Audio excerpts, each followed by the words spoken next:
청상과부라며 왜 아주머니가? 청상과부가 아니었네? 왜?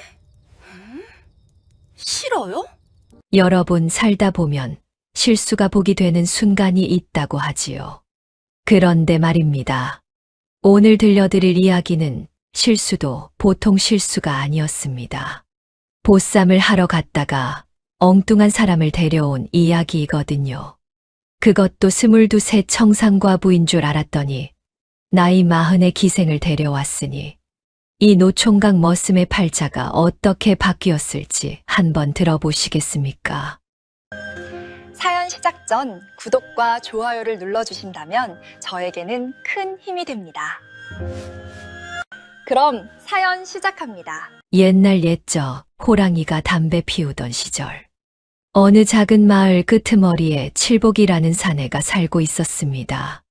나이는 33, 키는 훤칠하고 어깨는 떡 벌어졌으며 황소도 번쩍 들어올린다는 소문이 자자한 장사였지요.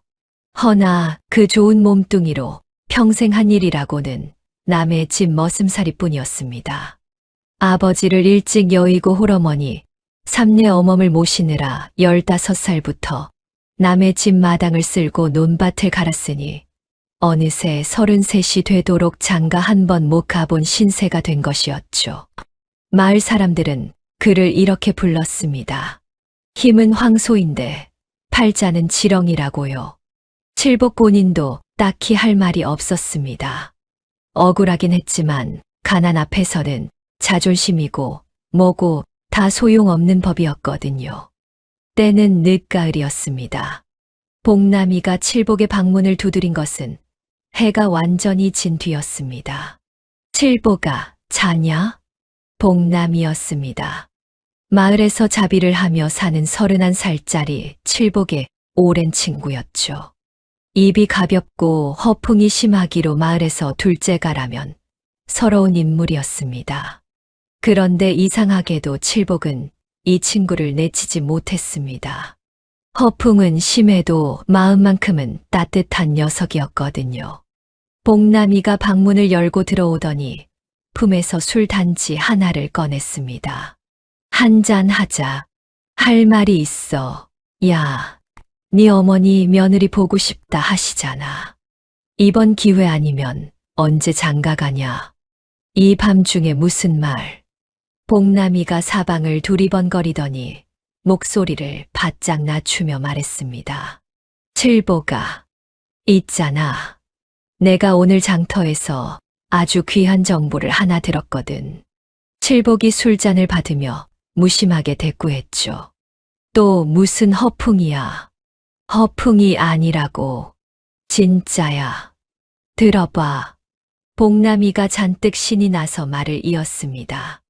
인근 마을 부잣집의 청상과부 아씨가 친정에 와서 머물고 있다는 것이었습니다. 나이는 22세, 얼굴은 달덩이처럼 곱고 몸가짐은 단정하다더라. 남편을 잃고 시댁에서 구박받다가 친정으로 왔다더라. 재가를 하고 싶어도 과부 신세라 선뜻 나서는 곳이 없다더라. 복남이가 술을 한 모금 마시더니 눈을 반짝이며 말했죠. 칠복아, 보쌈 어떻게 생각해? 칠복이 술잔을 내려놓았습니다. 미쳤어. 미치긴. 현실을 봐라, 현실을. 내가 정상적으로 장가갈 수 있겠냐고. 중매쟁이가 내 집 문턱을 넘은 적이 있어. 마을 처녀들이 너를 쳐다본 적이 있냐고. 칠복은 할 말이 없었습니다. 틀린 말이 하나도 없었거든요. 게다가 말이야. 복남이가 목소리를 더 낮추며 말을 이었습니다. 그 아씨도 시댁으로 돌아가기 싫은 눈치라더라. 칠복이 내가 얼마나 성실하고 힘 좋은 사람이야. 너 같은 사람 만나면 나쁘지 않을 거라고. 지금 친정에 와 있을 때가 기회야.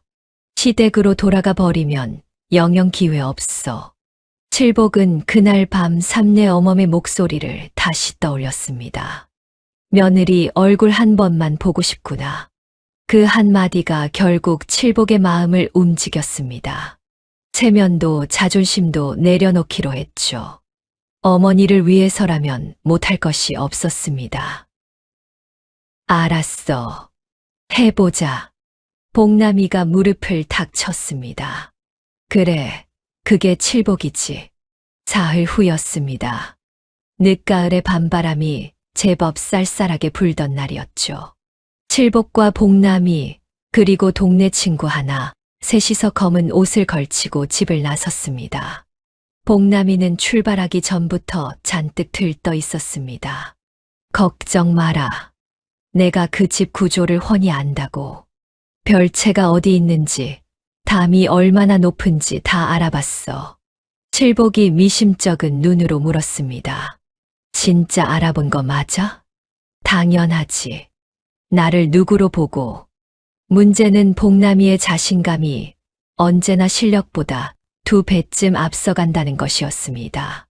부잣집 담장 앞에 도착했을 때 마을은 이미 깊은 잠에 빠져 있었습니다. 집 안에서는 불빛 하나 새어나오지 않았고 바람 소리만이 나뭇가지를 흔들고 있었죠. 생각했던 것보다 훨씬 고요했습니다. 그 고요함이 오히려 더 묘한 긴장감을 만들었어요. 발소리 하나, 숨소리 하나가 밤 공기를 가르며 또렷하게 들렸으니까요. 복남이가 담장을 손으로 짚어보더니 속삭였습니다. 자, 올라간다. 내가 먼저 올라갈게. 복남이가 담장에 발을 걸치고 올라가려는 순간이었습니다. 쿵! 복남이의 발이 헛디뎌 돌 하나가 굴러 떨어졌습니다. 셋이 동시에 그 자리에서 돌처럼 굳어버렸습니다. 숨을 죽이고 귀를 기울였죠. 컹컹컹. 집 안에서 개가 짖기 시작했습니다. 한 마리가 아니었습니다. 2마리였어요. 셋은 담 아래에 납작 엎드려 꼼짝도 하지 않았습니다. 칠복의 심장이 귀에서 들릴 만큼 크게 뛰었습니다. 복남이는 이마에 식은땀을 흘리면서도 입 모양으로만 말했죠. 괜찮아, 괜찮아. 본인이 제일 안 괜찮은 표정을 하면서 말입니다. 한참을 기다렸습니다. 개 짖는 소리가 서서히 잦아들었고 집 안에서는 아무도 나오지 않았습니다.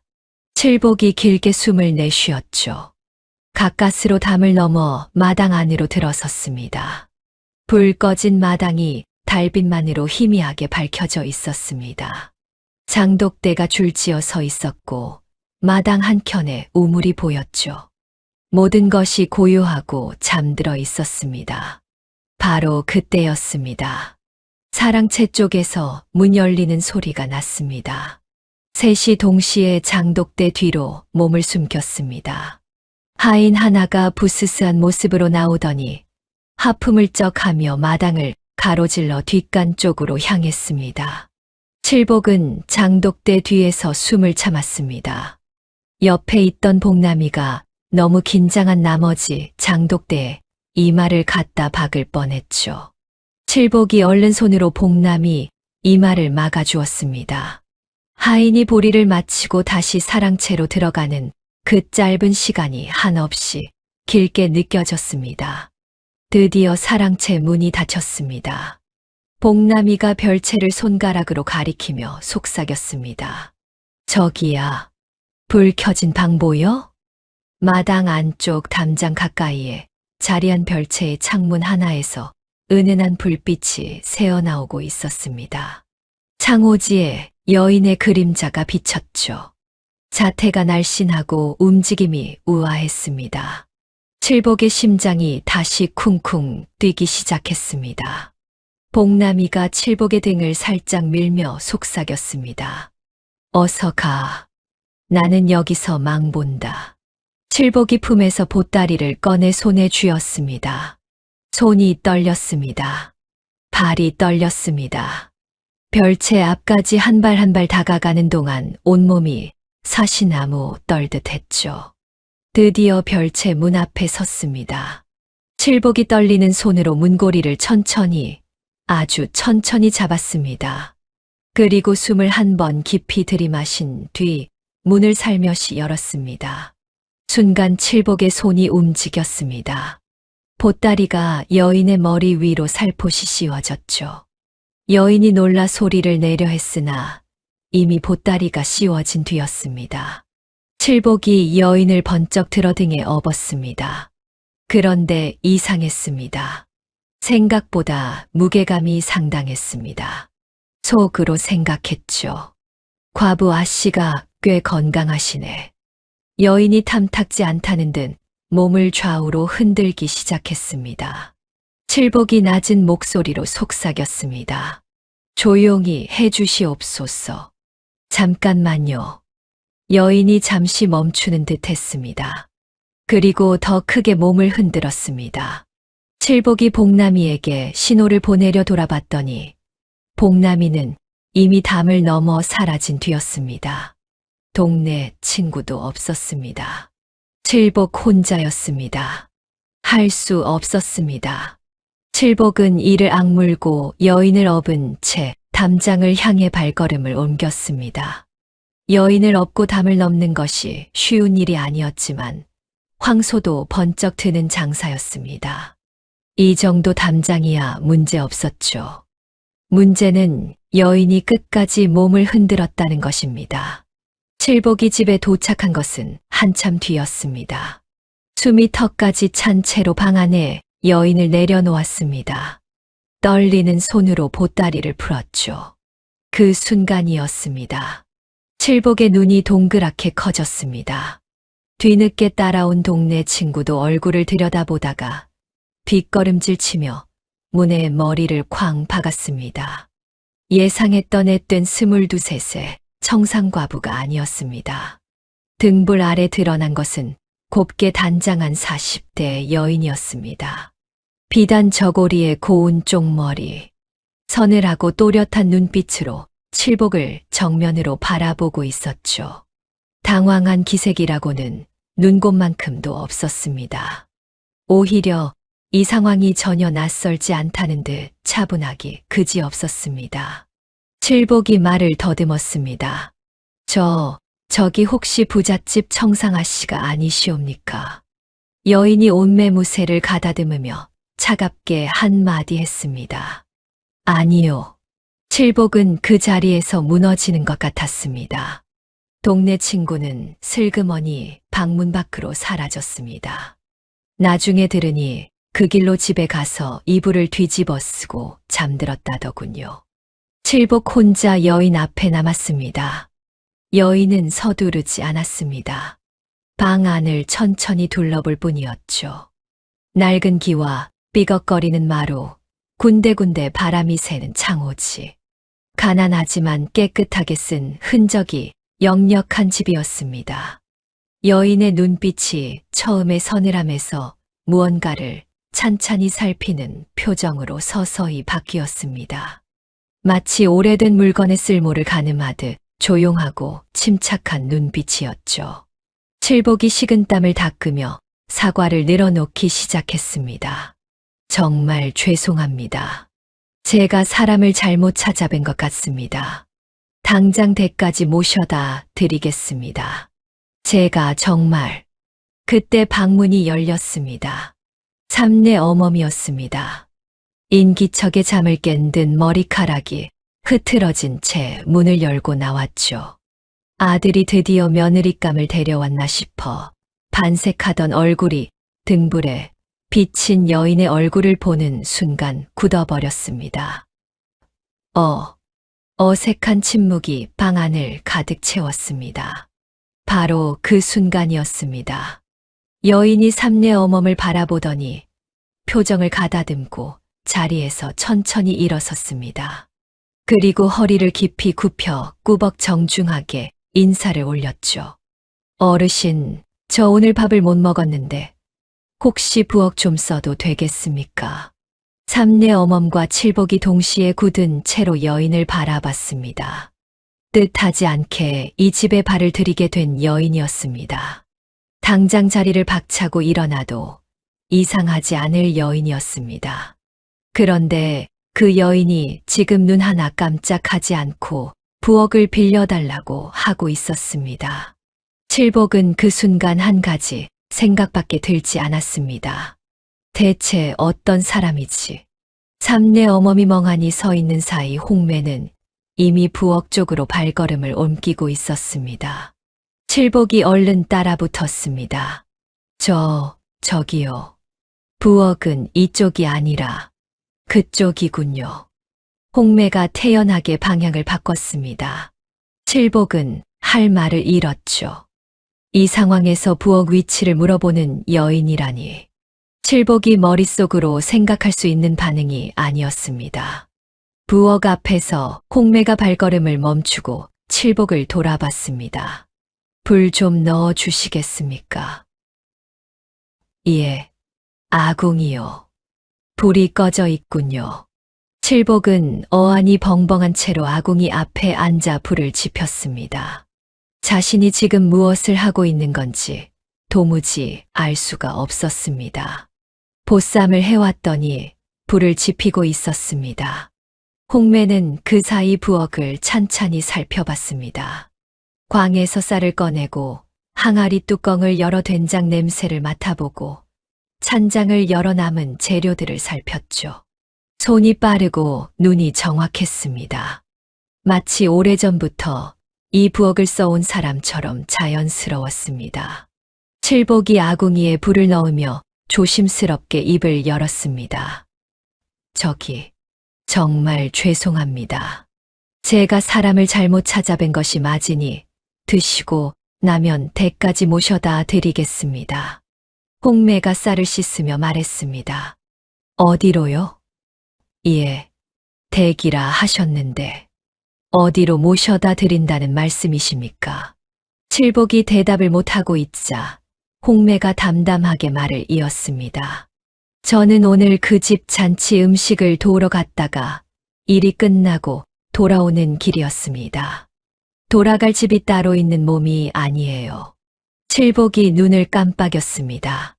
그러면 평소에는 어디 계시는 겁니까? 홍매가 잠시 손을 멈췄습니다. 그리고 아무렇지 않은 듯 다시 쌀을 안치며 말했죠. 딱히 정해진 곳이 없었습니다. 그 한마디에는 말로 다 하지 않은 사연이 가득 담겨 있었습니다. 칠복은 더 물어볼 수가 없었습니다. 그 짧은 침묵 속에서 무언가가 느껴졌거든요. 화려해 보이는 비단 저고리와 달리 그 안에 담긴 외로움 같은 것이요. 밥이 끓기 시작하자 홍매의 손이 더 바빠졌습니다. 된장을 풀고 남은 채소를 다듬고 마른 생선을 구웠습니다. 부엌 안에 구수하고 따뜻한 냄새가 퍼지기 시작했죠.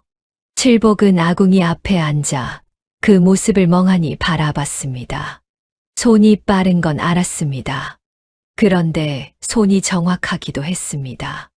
된장을 풀 때 간을 한 번에 맞췄고 생선을 뒤집는 타이밍이 딱 맞았습니다. 요리를 많이 해본 사람이 아니라 요리를 깊이 아는 사람의 손놀림이었죠. 칠복이 조심스럽게 물었습니다. 요리를 많이 하셨습니까? 홍매가 피식 웃었습니다. 평생 했죠. 기생이 요리를요? 홍매가 칠복을 힐끗 바라봤습니다. 기생이 노래와 춤만 한다고 생각하셨습니까? 대감댁 큰 잔치에 올라가는 음식은 다 기생집 부엌에서 나옵니다. 저는 그 중에서도 음식을 총괄하던 행수였어요. 행수. 칠복은 그 단어를 되뇌었습니다. 기생집을 이끌던 우두머리라는 뜻이었죠. 그러면 대단한 분이셨겠군요. 대단하긴요. 홍매의 목소리가 잠깐 낮아졌습니다. 40이 넘으니 그 대단한 것이 하루아침에 끝나더군요. 칠복은 그 말의 무게를 느꼈습니다. 더 묻지 않았습니다. 대신 아궁이에 장작을 하나 더 넣었죠. 잠시 후 홍매가 상을 차렸습니다. 된장찌개, 구운 생선, 나물 무침, 소박하지만 반듯한 한상이었습니다. 재료라고는 칠복의 집에 있던 것들 뿐인데 어쩌면 이렇게 먹음직스러운 상이 나왔는지 칠복은 눈을 의심했죠. 삼내 어멈이 방문 앞에서 기웃거리고 있었습니다. 밥 냄새에 이끌린 것이 분명했지만 체면이 있으니 선뜻 들어오지 못하는 모양이었습니다. 홍매가 말했습니다. 어르신, 진지 드시지요. 삼내 어멈이 못 이기는 척 들어와 앉았습니다. 숟가락을 들고 된장찌개를 한술 떴죠. 그 순간이었습니다. 삼내 어멈의 눈이 동그래졌습니다. 아무 말도 없었습니다. 그냥 두 번째 숟가락을 떴습니다. 세 번째도 떴습니다. 밥그릇이 반쯤 비어갈 때쯤 삼내 어멈이 혼잣말처럼 중얼거렸습니다. 이 된장찌개가 왜 이렇게 맛있어? 홍매가 조용히 미소를 지었습니다. 칠복은 그 미소를 보다가 얼른 고개를 돌렸습니다. 왠지 오래 보면 안 될 것 같은 기분이 들었거든요. 밥상이 거의 비어갈 무렵 삼내 어멈이 슬쩍 홍매를 바라봤습니다. 뭔가를 물어보고 싶은 눈치였지만 입이 떨어지지 않는 듯 했습니다. 결국 숟가락을 내려놓으며 한마디만 했죠. 잘 먹었다. 그리고 방으로 들어가셨습니다. 칠복도 밥을 먹었습니다. 사실 배가 고프지 않았는데 어느새 밥그릇이 비어 있었습니다. 자기도 모르게 다 먹은 것이었죠. 밥상을 치우고 나서 홍매가 마루에 나와 앉았습니다. 늦가을 밤바람이 차가웠지만 홍매는 개의치 않는 듯 하늘을 올려다봤습니다. 칠복이 어색하게 옆에 서서 말했습니다. 다시 한번 정말 죄송합니다. 제가 어르신을 이렇게 황당한 일에 휘말리게 해서. 홍매가 하늘을 보며 말했습니다. 황당하긴 하죠. 그러니까 저는. 그런데 말입니다. 홍매가 칠복을 올려다봤습니다. 이 집 처마 밑에 앉아 있으니 이상하게 마음이 편하네요. 칠복이 어리둥절한 표정을 지었습니다. 홍매가 다시 하늘을 바라보며 말을 이었습니다. 저는 20살부터 기생집에 있었습니다. 화려하고 떠들썩하고 늘 사람이 가득한 곳이었죠. 그런데 정작 제 자리라는 것이 없었습니다. 40이 넘으니 그 자리조차 사라지더군요. 칠복은 아무 말도 하지 않았습니다. 그냥 들었습니다. 오늘 그 잔치집에서 음식을 다 도와드리고 나왔는데 제가 갈 곳이 없더라고요. 그러다 이렇게 보따리를 뒤집어 쓰고 여기까지 왔습니다. 홍매가 피식 웃었습니다.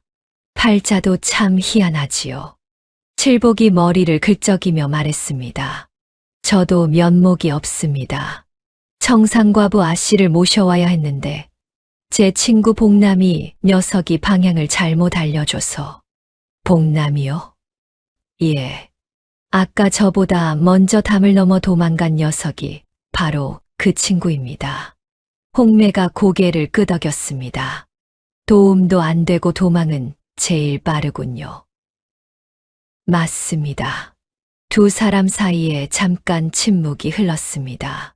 그런데 이상하게 불편하지 않은 침묵이었습니다. 홍매가 먼저 입을 열었습니다. 총각은 왜 이 나이에 아직 혼인을 못 하셨습니까? 칠복이 잠시 망설이다 솔직하게 털어놨습니다. 아버지를 일찍 여인 것, 15살부터 머슴살이를 시작한 것, 어머니, 삼내 어멈을 모시며 살아온 것, 가난 때문에 중매쟁이 한 명 찾아온 적 없다는 것까지요. 홍매가 조용히 들었습니다. 어머니를 위해서 이런 일까지 하셨군요. 부끄럽습니다. 부끄러울 것 없습니다. 홍매의 목소리가 처음보다 조금 부드러워져 있었습니다. 저도 살면서 별별 일을 다 겪었습니다만 어머니를 위해 무릎을 꿇을 수 있는 사람이 그리 많지는 않더군요.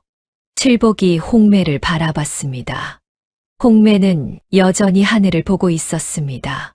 서늘하게만 보이던 눈빛이 달빛 아래에서는 조금 다르게 보였습니다. 무언가 긴 시간 동안 혼자 견뎌온 사람의 눈빛이었습니다. 칠복이 조심스럽게 물었습니다. 그러면 오늘 밤은 어쩌실 생각이십니까? 홍매가 잠시 생각하더니 말했습니다. 일단 자야겠지요. 피곤합니다. 칠복이 눈을 깜빡였습니다. 예, 방 하나만 빌려주시면 됩니다. 내일 아침에 생각해도 늦지 않을 일은 내일 생각하는 것이 낫죠. 칠복은 그 말에 뭐라 대꾸할 수가 없었습니다. 홍매가 자리에서 일어나며 말했습니다. 아, 그리고 아침은 제가 하겠습니다. 어르신이 된장찌개를 좋아하시는 것 같으니 다시 한번 끓여드리지요. 칠복은 홍매의 뒷모습을 멍하니 바라봤습니다. 뭔가가 이상하게 돌아가고 있다는 것은 알았습니다. 보쌈을 해왔더니 밥을 얻어먹고 방을 내어주고 아침밥을 기대하고 있었습니다. 그런데 이상하게도 나쁘지 않았습니다. 칠복은 마루에 혼자 앉아 하늘을 바라봤습니다. 홍매가 방금 전까지 올려다보던 그 하늘이었습니다. 별이 유난히 많은 밤이었죠. 어머니 방에서 삼례 어멈의 목소리가 들렸습니다. 칠복아, 예, 어머니, 그 여자 말이다. 예, 된장찌개 끓일 줄 아는 여자 함부로 내보내는 거 아니다. 칠복은 그 말에 아무 대답도 하지 못했습니다. 다만 귓불이 조금 붉어졌습니다. 칠복이 일하러 나가려는 참이었습니다. 대문 밖에서 목소리가 들렸습니다. 칠복이 있나? 칠복의 얼굴이 굳었습니다. 목소리만 들어도 알 수 있었습니다. 최행수였습니다. 최행수는 칠복이 일하는 집의 마름이었습니다. 땅 주인을 대신해서 소작인들을 관리하는 자리였죠. 나이는 50인데 머리는 반백이었고 겉으로는 점잖은 척했지만 실속 챙기기에는 이 마을에서 둘째가라면 서러운 인물이었습니다. 칠복을 평생 머슴으로 부려먹고 싶어 한다는 것은 마을 사람들이 다 아는 사실이었죠. 최행수가 대문을 열고 들어서더니 대뜸 말했습니다. 이 사람아, 오늘 아침 논두렁 정비하기로 했는데 왜 아직도 집에 있어? 어서 나와야지. 예, 금방 나가겠습니다. 칠복이 얼른 대답하며 나가려는데 최행수의 눈이 마루 쪽에서 멈췄습니다. 홍매가 아침상을 치우고 있었습니다. 비단 저고리에 단정한 쪽머리, 낡은 칠복네 마루와는 어울리지 않는 모습이었죠.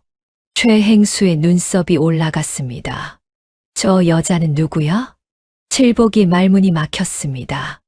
뭐라고 설명해야 할지 몰라 우물쭈물하는 사이 홍매가 먼저 나섰습니다. 행주로 손을 닦으며 최행수 쪽으로 걸어오더니 고개를 가볍게 숙였습니다. 칠복 서방님 댁 식구가 되려는 사람이 옵니다. 최행수가 눈을 가늘게 떴습니다. 식구, 어디서 온 누구요?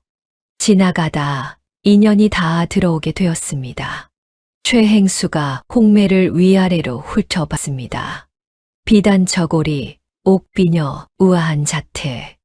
이 허름한 집과는 도무지 어울리지 않는 조합이었습니다. 혹시 기생이요? 홍매가 눈 하나 깜짝하지 않고 대답했습니다. 전에 그런 일을 했습니다. 최행수가 픽 웃었습니다. 칠복이 자네 이제 기생첩이라도 드리려는 건가? 칠복의 주먹이 불끈 쥐어졌습니다. 그런데 홍매가 칠복보다 먼저 입을 열었습니다. 행수 어르신. 홍매의 목소리는 조용했지만 단단했습니다. 아침부터 남의 집 드나드시면서 식구를 함부로 부르시는 법도는 어디서 배우셨습니까? 최행수가 얼굴이 붉어졌습니다. 뭐라고? 어르신께서 오신 것은 칠복 서방님 일 때문이시지요. 그 일이라면 서방님께 직접 말씀하시면 되겠습니다. 안채 사람한테 이러쿵저러쿵 하실 일은 아닌 것 같습니다만. 최행수는 할 말을 잃었습니다. 기생 출신이 감히 자신에게 이런 말을 하다니 싶었지만 딱히 반박할 말도 없었습니다. 칠복이 그 틈을 타서 얼른 최행수 앞을 가로막고 섰습니다. 행수 어른, 금방 나가겠습니다. 잠깐만요. 최행수가 홍매를 한 번 더 노려보다가 씩씩거리며 대문 밖으로 나갔습니다. 칠복이 홍매에게 낮은 목소리로 말했습니다. 괜찮으시겠습니까? 홍매가 태연하게 행주를 개며 말했습니다. 어서 일 나가세요. 늦겠습니다. 최행수는 그날 오전 장터를 한 바퀴 돌았습니다. 가는 곳마다 한마디씩 흘렸죠. 칠복이 기생을 데려왔다더라. 머슴 주제에 기생첩을 들이려 한다더라. 소문은 장터에서 우물가로, 우물가에서 골목으로 순식간에 퍼졌습니다. 점심 무렵이었습니다. 칠복네 집 앞에 마을 안악들이 하나둘 나타나기 시작했습니다. 기생이 칠복네 집에 들어왔다는 소문을 듣고 눈으로 직접 확인하러 온 것이었죠. 대문 앞에서 서로 눈치를 보며 기웃거리고 있는데 대문이 활짝 열렸습니다. 홍매였습니다. 어서들 오세요. 마침 점심을 넉넉하게 했는데 같이 드시지요. 안악들이 서로 얼굴을 마주봤습니다. 구경하러 왔다가 밥 초대를 받은 것이었죠. 어색하게 머뭇거리던 안악들이 하나 둘 마당 안으로 들어왔습니다. 밥상이 차려졌습니다. 된장찌개, 잡채, 나물 3가지, 조기구이. 소박하지만 빛깔이 고왔습니다. 안악들이 반신반의하며 숟가락을 들었습니다. 그런데 첫 술을 뜨는 순간 표정들이 달라졌습니다. 어머, 이 잡채가 왜 이렇게 맛있어? 된장찌개 좀 봐. 어떻게 이런 맛이 나지? 홍매가 웃으며 말했습니다. 평생 음식을 했으니까요. 안악들의 경계심이 눈 녹듯 풀렸습니다. 기생 출신이라는 것을 알면서도 젓가락이 멈추지 않았습니다. 홍매는 밥을 같이 먹으면서 자연스럽게 이야기를 나눴습니다. 잡채에 어떤 재료를 넣으면 맛이 더 좋아지는지, 된장을 고를 때 무엇을 봐야 하는지. 안악들의 눈이 점점 반짝였습니다. 마당 한켠에서는 삼내 어멈이 나무를 다듬고 있었습니다. 언제 나오셨는지 몰랐습니다. 홍매에게 공식 허락을 한 것도 아니었습니다. 그냥 어느새 홍매 옆에 앉아서 나무를 다듬고 있었습니다. 마치 오래전부터 그래왔던 것처럼요. 저녁이 되고 마당이 조용해진 뒤 삼내 어멈이 칠복을 불렀습니다. 어머니 방이었습니다. 칠복이 들어가 앉으니 삼내 어멈이 한참 동안 말이 없었습니다. 무릎 위에 올려놓은 손을 내려다보다가 천천히 입을 열었습니다. 그 여자 말이다. 예, 어머니. 기생 출신인 거 나도 안다. 예, 그게 마음에 걸리긴 해. 칠복이 고개를 숙였습니다. 삼내 어멈이 잠시 뜸을 들이다 말을 이었습니다. 근데 말이야. 오늘 하루 종일 지켜봤는데 저 여자 눈빛이 예사롭지 않더라. 기생 눈빛이 아니야. 어르신 말씀이 무슨 뜻이십니까? 삼내 어멈이 창밖을 바라봤습니다. 홍매가 부엌에서 저녁 설거지를 하는 소리가 들렸습니다. 오래 혼자 견뎌온 사람 눈빛이야. 나는 그런 눈빛 알아. 칠복은 그 말에 아무 대답도 하지 못했습니다. 삼내 어멈이 칠복을 바라보며 말했습니다. 내 생각은 어떠냐? 칠복이 잠시 생각하다 솔직하게 말했습니다. 저는 나쁘지 않습니다, 어머니. 삼내 어멈이 고개를 끄덕였습니다. 더 말이 없었습니다. 칠복이 일어서려는데 어머니가 한마디를 덧붙였습니다. 내일 아침에 그 여자한테 우리 집 간장이 어디 있는지 알려줘라. 칠복이 멈췄습니다. 예, 간장 위치를 알려줘야 아침 반찬을 제대로 하지 않겠냐. 칠복은 어머니의 말뜻을 알았습니다. 간장 위치를 알려주라는 것이 아니었습니다. 이 집 부엌을 맡겨도 된다는 뜻이었습니다. 아직 공식적인 말은 아니었지만 어머니의 마음이 어느 쪽으로 기울었는지는 충분히 느낄 수 있었습니다. 어머니 고맙습니다. 삼내 어멈이 손을 내저었습니다. 고맙긴. 어서 가서 간장 위치나 알려줘. 칠복은 그 길로 부엌으로 향했습니다. 설거지를 마무리하던 홍매가 고개를 들었습니다. 무슨 일이에요? 칠복이 머리를 긁적이며 말했습니다. 저기, 우리 집 간장이 어디 있는지 알려드릴까 해서요. 홍매가 잠시 칠복을 바라봤습니다. 그리고 천천히 미소를 지었습니다. 처음 보는 표정이었습니다. 서늘하지도 않고 계산하는 눈빛도 아닌 그냥 따뜻한 미소였습니다. 알겠습니다. 알려주세요. 마당 위로 별이 가득한 밤하늘이 펼쳐져 있었습니다. 늦가을 바람이 불었지만 부엌 안은 따뜻했습니다. 다음 날 아침 삼내 어멈이 칠복을 불렀습니다. 칠복아, 홍매 씨 어디 있냐? 부엌에 있을 겁니다. 데려와라. 칠복이 부엌으로 가서 홍매를 불렀습니다. 홍매가 손을 닦고 따라 나섰죠. 삼내 어멈 방으로 들어서자 어머니가 똑바로 홍매를 바라봤습니다. 앉아라. 홍매가 무릎을 꿇고 앉았습니다. 삼내 어멈이 말했습니다. 나이가 몇이냐? 40이옵니다. 기생 출신인 거 안다. 예. 그래도 괜찮으냐? 이 가난한 집에. 홍매가 고개를 들어 삼내 어멈을 똑바로 바라봤습니다.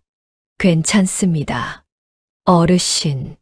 삼내 어멈이 한참을 홍매의 눈을 들여다봤습니다. 거짓이 없었습니다. 삼내 어멈이 짧게 말했습니다. 혼례 준비해라. 칠복이 눈을 깜빡였습니다. 어머니. 지금 당장요. 당장이 아니면 언제야? 내가 언제까지 기다려야 하냐? 혼례는 사흘 뒤에 치러졌습니다. 변변한 예단도 없었고 중매쟁이도 없었습니다. 하객이라고는 복남이 하나뿐이었죠.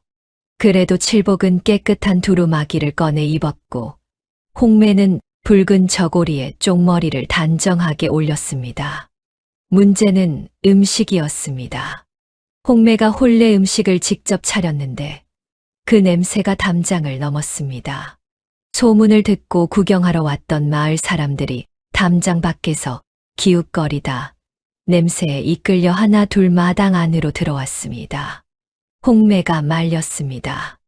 아니 말리려고 했습니다. 어서들 드세요. 본인이 먼저 권했습니다.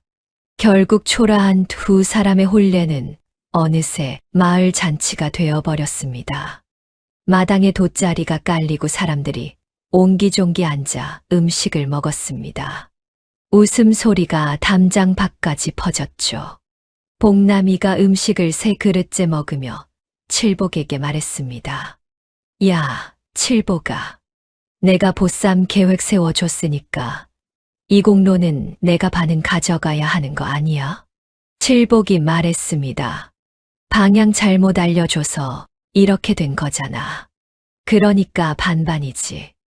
홍매가 복남이 앞에 음식을 하나 더 내려놓으며 말했습니다. 많이 드세요, 복남이 씨. 그날 밤 혼자 먼저 도망가신 거 잊지 않았습니다. 복남이가 머쓱하게 웃으며 입을 다물었습니다. 삼내 어멈은 마루에 앉아 그 광경을 바라봤습니다. 처음에는 무표정이었습니다. 그런데 시간이 지나면서 입꼬리가 조금씩 올라갔습니다. 오랫동안 보지 못했던 표정이었습니다. 혼례 다음 날이었습니다. 칠복이 논으로 나가려는데 최행수가 대문을 열고 들어섰습니다. 어제 혼례 소식을 들었는지 표정이 심상치 않았습니다. 칠복이 잠깐 할 말이 있네. 최행수가 품에서 낡은 문서 하나를 꺼냈습니다. 종이가 누렇게 변색되어 있었습니다. 꽤 오래된 문서였죠. 이게 뭔지 알겠나? 칠복이 문서를 받아들었습니다. 그를 잘 모르는 칠복이 눈을 찌푸리며 들여다봤습니다. 저는 그를 자네 어머니가 오래전에 우리 주인어른한테 곡식을 빌렸네. 그 빚이 아직 남아있어. 이자까지 합치면 꽤 되지. 그걸 갚으려면 앞으로 3년은 더 내 밑에서 일을 해야 할 거야. 칠복의 얼굴이 굳었습니다. 그런 빚이 있었습니까? 어머니한테 물어보게나. 본인이 더 잘 알겠지. 최행수가 여유 있게 웃었습니다. 칠복이 혼례를 올리고 독립할 기미가 보이자 이 기회에 확실히 묶어두려는 속셈이 뻔히 보였습니다. 그러나 칠복에게는 반박할 말이 없었습니다. 문서를 읽을 수도 없었고 빚이 있었는지 없었는지도 알 수 없었으니까요. 그때였습니다. 그 문서 잠깐 볼 수 있겠습니까? 홍매였습니다. 어느새 마루에 나와 서 있었죠. 최행수가 홍매를 흘겨봤습니다. 당신이 왜? 보여주시면 읽어보겠습니다. 최행수가 코웃음을 쳤지만 홍매가 손을 내밀자 어쩔 수 없이 문서를 건넸습니다. 홍매가 문서를 받아 천천히 읽기 시작했습니다. 마당이 조용해졌습니다. 홍매의 눈이 문서 위를 천천히 훑었습니다. 위에서 아래로 다시 중간으로 손가락으로 숫자를 짚어가며 읽었습니다. 한참이 지났습니다. 홍매가 고개를 들었습니다. 행수 어르신. 왜요? 이 문서에 이자 계산이 잘못됐습니다. 최행수의 눈썹이 꿈틀했습니다. 뭐가 잘못됐다는 거요? 원금에 이자를 2번 얹으셨군요. 여기 보시면 처음 빌린 곡식은 10섬이었습니다. 그런데 이듬해 이자를 붙일 때 원금을 이미 1번 불려놓으셨고 그 불린 금액에 또 이자를 얹으셨습니다. 이렇게 계산하면 안 되지요. 그건 원래 그렇게 계산하는 거요. 아닙니다. 홍매의 목소리가 단호했습니다. 제가 기생집 행수로 있을 때 장부를 15년 넘게 맡았습니다. 이자 계산이 이렇게 되어 있으면 관에 가져가도 인정받지 못합니다. 제대로 다시 계산하면 빚은 이미 갚고도 남았습니다. 최행수의 얼굴이 빨갛게 달아올랐습니다. 이 여자가 감히 어르신. 홍매가 문서를 최행수에게 돌려주며 말했습니다. 다시 계산하셔서 가져오시면 제대로 확인해 드리겠습니다. 만약 정말 남은 빚이 있다면 저희가 갚겠습니다. 하지만 없는 빚을 만들어내시면 저희도 그냥 있지는 않겠습니다. 최행수가 문서를 낚아채듯 가져가더니 씩씩거리며 대문을 나갔습니다. 쾅! 대문이 크게 닫혔습니다. 칠복이 홍매를 바라봤습니다. 한동안 말이 없었습니다. 그를 아시오? 홍매가 담담하게 대답했습니다. 기생이 글도 모르면 무엇으로 먹고 삽니까? 장부도 볼 줄 아시오? 15년 넘게 봤습니다. 칠복이 멍하니 홍매를 바라봤습니다. 보쌈을 해왔는데 글을 읽고 장부를 보고 최행수를 쫓아낸 여인이 앞에 서 있었습니다. 칠복이 평생 머슴으로 살면서 한 번도 상상해보지 못했던 일이었죠. 삼례 어머니 마루에서 그 광경을 다 지켜보고 있었습니다. 아들을 바라보더니 한마디만 했습니다. 칠복아. 예, 어머니. 잘 모셔라. 칠복이 고개를 끄덕였습니다. 그날 저녁 칠복이 홍매에게 말했습니다. 당신이 와줘서 다행이요. 홍매가 잠시 칠복을 바라봤습니다. 저도 그렇습니다. 서방님. 처음으로 서방님이라는 말이 나왔습니다. 칠복의 귀가 붉어졌습니다. 홍매는 못 본 척했습니다. 그러나 돌아서는 입꼬리가 살짝 올라가 있었습니다. 혼례가 끝나고 며칠이 지났습니다. 칠복이 아침 일찍 일을 나가려는데 대문 밖에서 기척이 났습니다. 내다보니 마을 안악 둘이 대문 앞에서 서성이고 있었습니다. 저기 혹시 홍매 씨 계세요? 칠복이 어리둥절한 표정으로 홍매를 불렀습니다. 홍매가 나오자 안악들이 반색했습니다. 홍매 씨, 저번 혼례 때 그 잡채 있잖아요. 그거 한 번만 더 먹을 수 없을까요? 남편이 계속 생각난다고 해서요. 홍매가 웃으며 말했습니다. 잡채가 생각나셨군요. 그것뿐만이 아니에요. 그날 된장찌개도 조기구이도 다 잊혀지질 않아요. 칠복이 그 모습을 보며 생각에 잠겼습니다. 혼례 날만 해도 마을 사람들이 음식 냄새에 이끌려 마당으로 들어왔었죠. 그날 이후로도 종종 이렇게 찾아오는 사람들이 있었습니다. 모두 홍매의 음식 때문이었습니다. 그날 저녁이었습니다.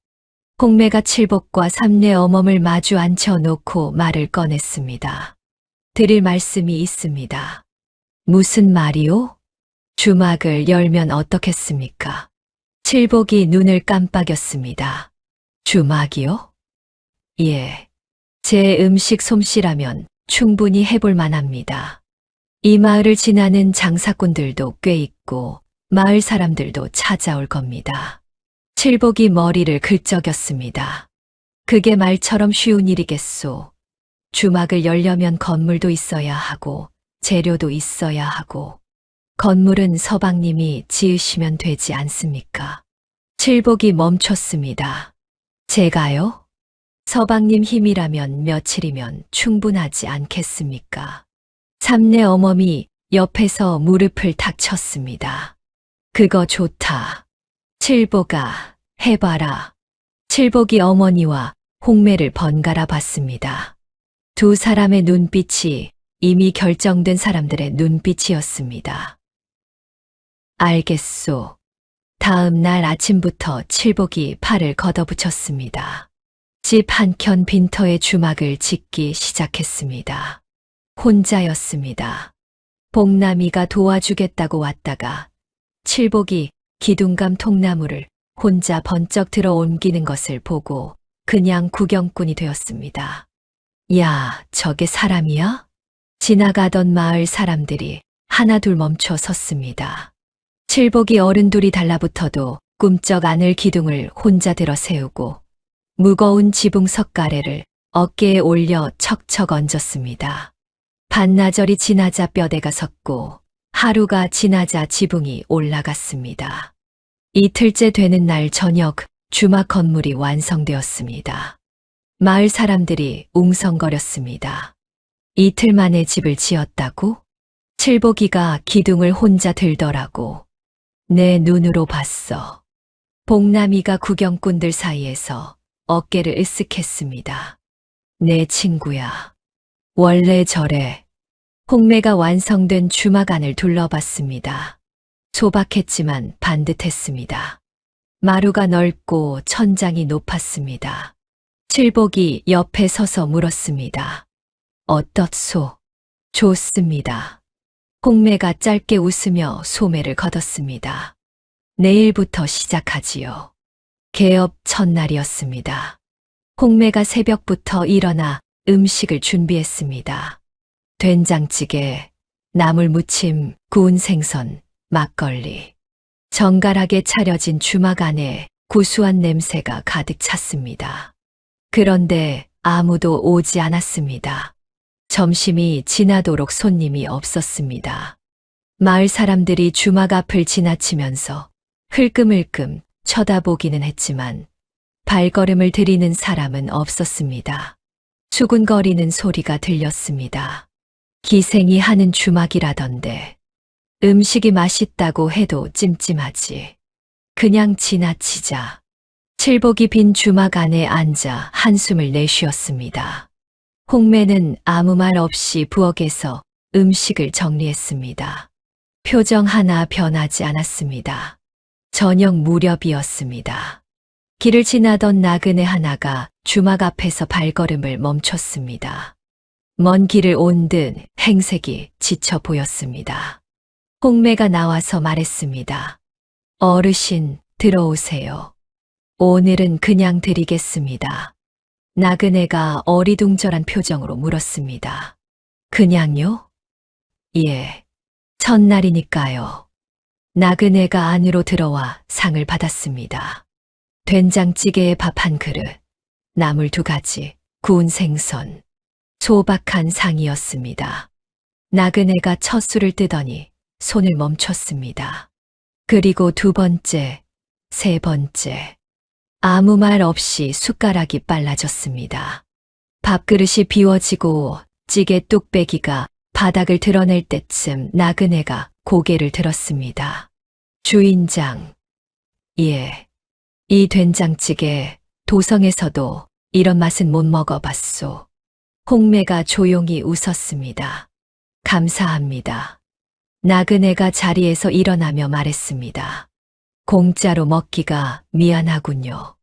괜찮습니다.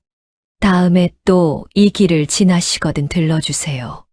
나그네가 고개를 끄덕이며 길을 떠났습니다. 사흘째 되는 날 아침이었습니다. 주막 문을 열자마자 낯선 사내 둘이 들어섰습니다. 행색을 보니 외지에서 온 장사꾼들이었습니다. 여기가 된장찌개 맛있다는 주막이요? 칠복이 어리둥절했습니다. 어떻게 아셨습니까? 이틀 전에 이 길 지나던 나그네한테 들었소. 도성에서도 못 먹어본 맛이라고 해서 일부러 찾아왔지. 2 사람이 자리를 잡고 앉았습니다. 뒤이어 또 다른 장사꾼 3이 들어왔습니다. 그 다음에도 또 점심이 되기도 전에 주막 안이 절반쯤 찼습니다. 음식이 나오자 여기저기서 감탄 소리가 터졌습니다. 이야, 이 맛이구나. 막걸리 1잔 더 주시오. 반찬 좀 더 주실 수 있소. 홍매가 부엌을 들락날락하며 음식을 날랐습니다. 칠복도 옆에서 상을 나르고 막걸리를 채웠습니다. 삼내 어멈도 마루 끝에 앉아 나무를 다듬으며 거들었습니다. 소문은 빠르게 퍼졌습니다. 오후가 되자 마을 사람들이 하나 둘 주막 앞에 나타났습니다. 그런데 이번에는 들어오려고 왔습니다. 코를 킁킁거리며 안을 들여다봤죠. 자리 있어요? 홍매가 안을 둘러보며 말했습니다. 지금은 가득 찼습니다. 잠시 기다려 주시겠습니까? 마을 사람들이 당황했습니다. 기생이 하는 주막이라며 외면했던 사람들이 이제는 자리를 기다리는 신세가 된 것이었죠. 그때였습니다. 주막 밖에서 목소리가 들렸습니다. 야, 칠보가, 나 자리 하나만 봐줘라. 내가 보쌈 계획 세워준 사람이잖아. 복남이었습니다. 주막 밖에서 발을 동동 구르고 있었습니다. 칠복이 안에서 소리쳤습니다. 자리 없어. 야, 이럴 수가 있어. 내가 누군데. 홍매가 부엌에서 나오다 복남이를 보고 말했습니다. 복남이 씨, 오늘은 안 되겠습니다. 내일 일찍 오세요. 내일이요? 예. 일찍 오시면 자리 있을 겁니다. 복남이가 억울한 표정으로 주막 안을 들여다봤습니다. 안에서는 사람들이 웃고 떠들며 밥을 먹고 있었습니다. 복남이의 배에서 꼬르륵 소리가 났습니다. 칠복이 그 모습을 보며 피식 웃었습니다. 그날 저녁 주막 문을 닫고 나서 칠복이 홍매에게 말했습니다. 당신 말이 맞았소. 홍매가 그릇을 닦으며 대꾸했습니다. 무슨 말이요? 주막. 해볼 만하다고 했잖소. 홍매가 웃었습니다. 이제 시작입니다, 서방님. 삼내 어머니 방에서 나오다 2 사람을 보며 혼잣말처럼 중얼거렸습니다. 보쌈을 잘못해 와도 이렇게 되는구나. 가을 거지가 끝난 뒤였습니다. 칠복내 주막은 날이 갈수록 소문이 번졌습니다. 처음엔 길 지나던 행상들이 들어왔고, 다음엔 이웃마을 나무꾼들이 찾아왔으며, 나중엔 장날이 아니어도 사람들이 들르기 시작했습니다. 홍매가 끓여내는 된장찌개 한 그릇은 그 어디서도 맛보기 어려운 것이었고, 칠복이 내어주는 막걸리 한 사발은 안악들도 인심 좋다 했습니다. 그런데 어느 날 아침부터 분위기가 달라졌습니다. 단골이던 장씨가 문 앞에서 머뭇거리다 그냥 돌아갔습니다. 그 다음 날엔 박서방이 멀리서 눈길을 주다 고개를 돌렸습니다. 사흘째 되는 날엔 아예 주막 앞 길이 조용해졌습니다. 홍매는 속을 내색하지 않았습니다. 아침 일찍 일어나 솥을 걸고 된장을 풀고 채소를 다듬었습니다. 다만 칠복이 눈치챘습니다. 왜들 안 오는 거요? 홍매가 국자를 내려놓으며 말했습니다. 알고 있어요. 복남이가 헐레벌떡 뛰어왔습니다. 칠복아, 큰일 났다. 최행수가 마을 소작인들한테 다 돌았어. 칠복 내 주막 드나들면 다음 소장료 올린다고. 칠복의 주먹이 절로 쥐어졌습니다. 최행수였습니다. 주막이 잘 되기 시작하자 심기가 불편했던 모양이었습니다. 머슴 출신 칠복이 자기 땅 소작인들에게 영향력을 갖는 꼴을 두고 볼 수 없었던 것입니다. 소장료를 무기로 마을 사람들의 발길을 끊어놓으려 한 것이었습니다. 복남이가 덧붙였습니다. 그뿐만이 아니야. 쌀이랑 된장 대던 농가 두 군데도 이번 달부터 못 넣겠다고 했어. 최행수가 압력을 넣었다는 말이 돌더라. 칠복이 당장 달려가겠다며 일어섰습니다. 홍매가 그 앞을 막아섰습니다. 지금 가서 주먹 쓰면 우리가 집니다. 그럼 가만히 있으란 말이오? 홍매가 조용히 웃었습니다. 아니요. 이기고 갑시다. 홍매는 그날 오후 장터로 나갔습니다. 칠복이 뒤를 따랐습니다. 홍매는 장터에서 가장 사람이 많이 모이는 저울 앞에 섰습니다. 그리고 큰 소리로 말했습니다. 여러분, 저 칠복이 저 홍매올시다. 오늘 드릴 말씀이 있어 나왔습니다. 사람들이 하나둘 멈춰 섰습니다. 우리 주막에 쌀을 대주던 김서방, 최행수한테 뭔 말을 들었소? 김서방이 눈을 피했습니다. 홍매가 다가갔습니다. 소장료 올린다고 했지요. 그거 언제부터 최행수가 소장료를 혼자 정하게 됐습니까? 소장료는 주인 양반 결정 아닙니까? 장터가 술렁였습니다. 홍매가 소매 안에서 종이 한 장을 꺼냈습니다. 제가 여기 오기 전에 여러 군데 알아봤습니다. 이 마을 소장료는 주인 양반이 정한 대로 한 해에 딱 2번 납부입니다. 최행수가 따로 올린다, 내린다 할 권한이 없습니다. 그런데 최행수가 지난 3년 동안 소장료를 받을 때마다 마을 사람들한테 별도로 한 양씩 더 걷어왔다는 걸 알고 계셨습니까? 장터가 한순간 조용해졌습니다. 복남이가 군중 속에서 손을 들었습니다. 나 알아도. 나한테도 그랬어. 그게 원래 있는 거인 줄 알았지. 한 노인이 나섰습니다. 나도 그랬소. 원래 마름한테 내는 수고비인 줄 알았는데 또 다른 사람이 말했습니다. 나도 마찬가지요. 칠복은 그 자리에서 처음으로 앞으로 나섰습니다. 최행수, 나와 계십니까? 군중 뒤편에서 최행수가 얼굴을 붉히며 나타났습니다. 이놈이 감히. 칠복이 조용히 말했습니다. 저는 이 마을 주막 주인입니다. 그리고 이 마을에서 나고 자랐습니다. 소작인들 발목 잡아서 주막 망하게 하려 하셨는데 그 전에 행수님 일부터 먼저 정리되어야 할 것 같습니다. 최행수가 입을 열었다 다물었다 하다가 결국 아무 말도 못하고 장터를 빠져나갔습니다. 그날 저녁 주막은 오랜만에 다시 불이 켜졌습니다. 장 씨가 들어왔습니다. 박서방도 들어왔습니다. 쌀을 끊었던 김서방이 무거운 쌀자루를 들고 찾아와 문 앞에서 머리를 긁적였습니다. 아주머니, 제가 몰랐습니다. 죄송합니다. 홍매가 쌀자루를 받아들고 말했습니다. 내일부터 또 주세요. 그걸로 됐어요. 삼내 어머니 방 안에서 그 소리를 듣고 있었습니다. 칠복이 어머니 방에 들어가 말했습니다. 어머니, 잘 됐지요? 삼내 어머니 짧게 대답했습니다. 그래, 네가 앞에 섰더구나.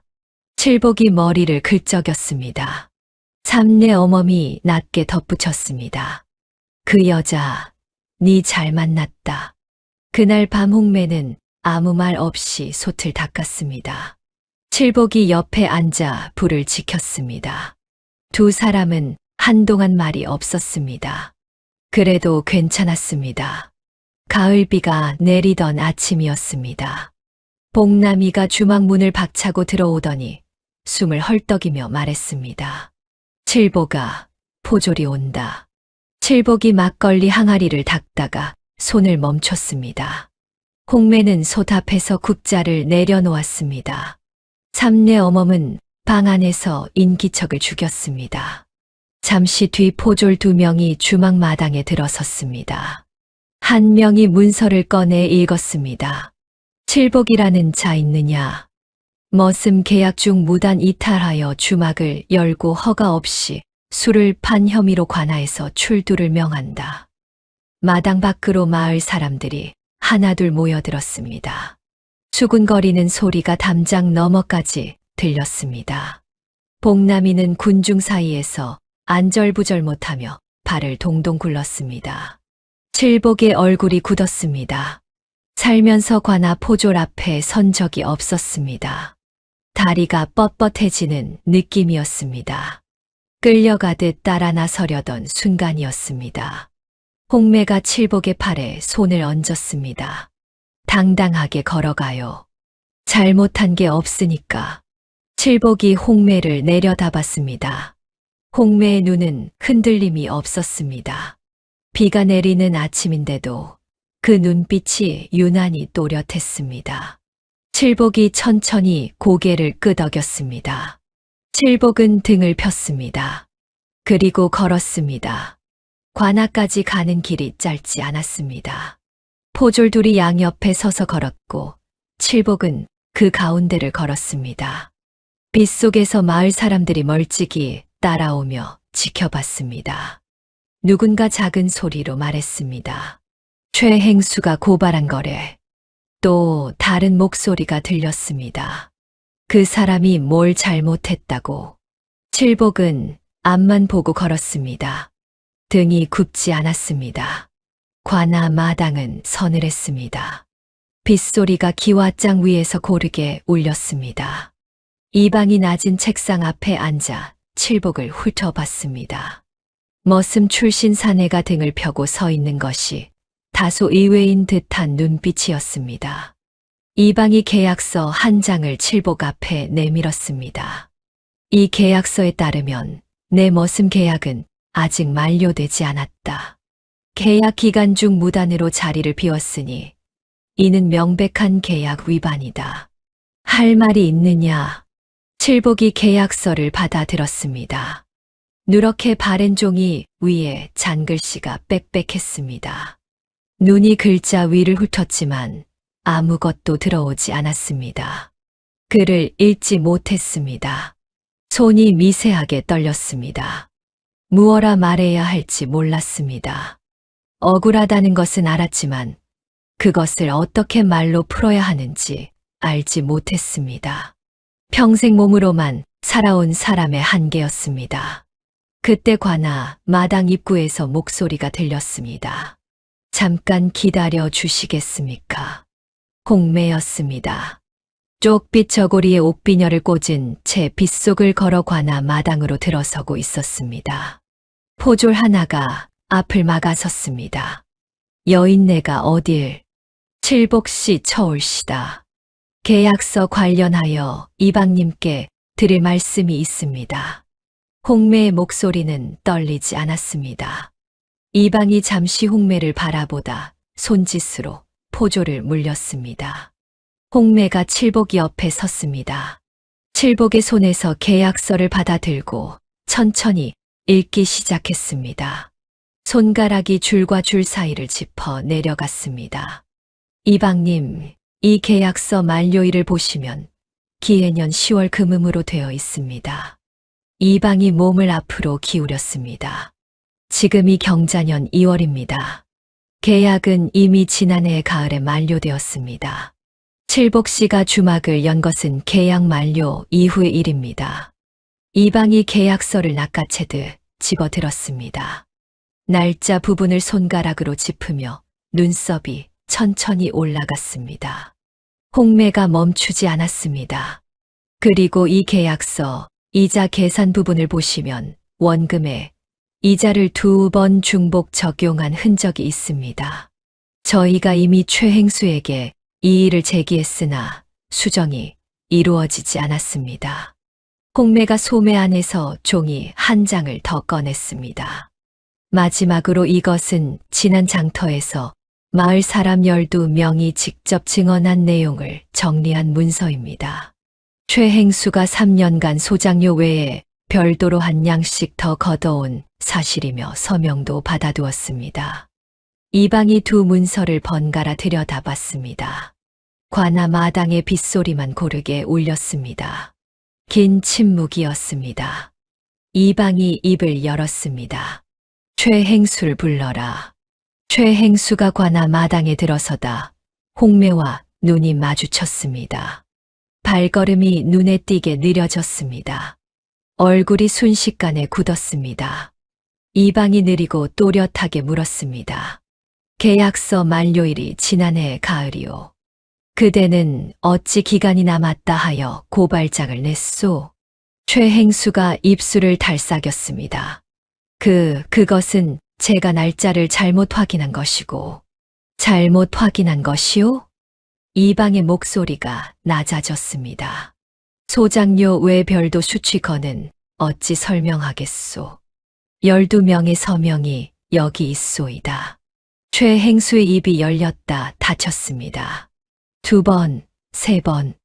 끝내 아무 말도 나오지 않았습니다. 평생 남의 약점을 쥐고 살아온 사람이 처음으로 아무것도 꺼낼 것이 없는 얼굴을 하고 있었습니다. 이방이 문서를 내려놓으며 말했습니다. 칠복은 무혐의로 돌아가도 좋다. 최행수는 별도 조사가 있을 것이니 대기하시오. 관아 문을 나서자 빗줄기가 조금 가늘어져 있었습니다. 칠복이 걸으면서 홍매에게 물었습니다. 언제 준비한 거요? 홍매가 앞을 보며 걸으면서 답했습니다. 장터 그날부터요. 칠복이 걸음을 멈췄습니다. 홍매도 멈췄습니다. 빗속에 두 사람이 나란히 서 있었습니다. 칠복이 천천히 손을 내밀었습니다. 크고 거친 손이었습니다. 홍매가 잠시 그 손을 내려다봤습니다. 그리고 조용히 손을 얹었습니다. 두 사람은 아무 말 없이 걸었습니다. 빗속이었지만 발걸음은 가벼웠습니다. 최행수가 마을에서 사라진 것은 관아 조사가 시작된 지 열흘도 되지 않아서였습니다. 소장료 착복 사실이 드러나자 주인 양반이 마름 자리에서 내쫓았고 최행수는 짐을 싸서 조용히 떠났습니다. 떠나는 날 아무도 배웅하지 않았습니다. 마을 어귀에서 그의 뒷모습을 본 사람이 몇 있었는데 돌아보지 않고 걸어갔다고 했습니다. 칠복은 그 소식을 주막에서 들었습니다. 특별히 기뻐하지도 않았습니다. 그냥 고개를 한번 끄덕이고 항아리를 닦던 손을 다시 움직였습니다. 홍매는 소답해서 그 모습을 보고 작게 웃었습니다. 그해 겨울이 오기 전에 주막 옆으로 방 하나가 더 생겼습니다. 칠복이 혼자 지었습니다. 낮에는 손님을 받고 밤에는 나무를 켜고 흙을 이겼습니다. 홍매가 말렸지만 칠복은 듣지 않았습니다. 장날에 자리가 없어서 돌아가는 사람이 있잖소. 그것이 이유의 전부였습니다. 방이 완성되던 날 홍매가 새 방 앞에 서서 말했습니다. 문패를 달아야겠네요. 칠복이 머리를 긁적였습니다. 뭐라고 쓰면 좋겠소? 홍매가 잠시 생각하다 말했습니다. 칠복 내 주막. 그걸로 됐어요. 칠복이 피식 웃었습니다. 내 이름이 들어가는 거요? 당연하죠. 당신이 지었잖아요. 장날이면 주막 앞에 사람이 넘쳤습니다. 이웃 마을에서도 찾아왔고 먼 길을 오는 행상들도 칠복내 주막을 목적지로 삼기 시작했습니다. 홍매의 된장찌개 소문은 두 고을 너머까지 퍼져 있었습니다. 칠복은 손님이 가져온 짐을 날라주고 무거운 것을 들어주며 주막 일을 도왔습니다. 홍매가 요리를 하면 칠복이 상을 날랐고 칠복이 힘을 쓰면 홍매가 계산을 했습니다. 두 사람은 말이 없어도 서로의 다음 움직임을 알았습니다. 복남이가 매일같이 찾아와 밥을 얻어먹었습니다. 어느 저녁 복남이가 밥 두 그릇째를 비우며 말했습니다. 야, 내가 그날 담 넘을 때부터 느낌이 좋았어. 내 덕이지, 솔직히. 칠복이 국그릇을 들이밀며 말했습니다. 담 넘다가 혼자 도망간 게 네 덕이냐. 복남이가 억울한 표정을 지었습니다. 야, 나는 전략적 후퇴를 한 거야. 작전상. 홍매가 웃으며 복남이 밥 한 그릇을 더 퍼줬습니다. 복남이 씨 덕이에요. 진짜로. 복남이가 으쓱했습니다. 칠복이 한심하다는 듯 고개를 저었습니다. 셋이서 한참을 웃었습니다. 삼내 어머니 마루에 나와 그 소리를 듣고 있었습니다. 홍매가 웃음이 가라앉자 안채로 들어가 삼내 어멈 옆에 앉았습니다. 두 사람은 한동안 말이 없었습니다. 마당에서는 칠복이 복남이를 쫓아내는 척 웃고 있었습니다. 삼내 어멈이 먼저 말했습니다. 처음엔 내쫓으려 했지. 홍매가 조용히 웃었습니다. 알고 있었어요. 근데 내가 속 걸던 날 알아봤어. 이 집 귀신이 너 데려온 거라고. 홍매가 아무 말 하지 않았습니다. 삼내 어멈이 홍매의 손 위에 자신의 손을 살며시 얹었습니다. 주름지고 거친 손이었습니다. 홍매의 눈이 조금 붉어졌습니다. 삼내 어멈이 마당을 바라보며 말했습니다. 저놈이 복은 없는데 복은 잘 데려왔어. 홍매가 소리 없이 웃었습니다. 눈물이 날 것 같았지만 참았습니다. 손님이 다 돌아간 밤이었습니다. 칠복과 홍매가 주막 마루에 나란히 앉았습니다. 칠복이 식은 막걸리 한 사발을 홍매에게 건넸습니다. 홍매가 한 모금 마시고 하늘을 올려다봤습니다. 별이 많은 밤이었습니다. 홍매가 물었습니다. 그날 밤 왜 저를 데려온 거예요? 칠복이 머리를 긁적이며 말했습니다. 복 좀 받아보려고요. 홍매가 웃으며 되물었습니다. 받으셨나요? 칠복이 마루 끝을 바라보다가 천천히 말했습니다. 넘치게요. 홍매가 막걸리 사발을 두 손으로 감쌌습니다. 바람이 한 번 불었습니다. 주막 처마 끝에서 등불이 가볍게 흔들렸습니다. 두 사람은 한동안 그렇게 앉아 있었습니다. 아무 말이 없었습니다. 그래도 충분했습니다. 오늘 이야기도 재미있게 들으셨나요? 사실 이 이야기는 전에 내려오는 고전 야담을 제가 현대적으로 직접 다시 써 내려간 창작물이었거든요. 조상들의 지혜를 더 흥미롭게 전해드리고 싶어서 대본부터 영상 제작까지 모든 과정을 제 손으로 직접 진행했죠. 앞으로도 문화적 가치와 재미를 담은 독창적인 이야기들로 찾아뵙겠습니다.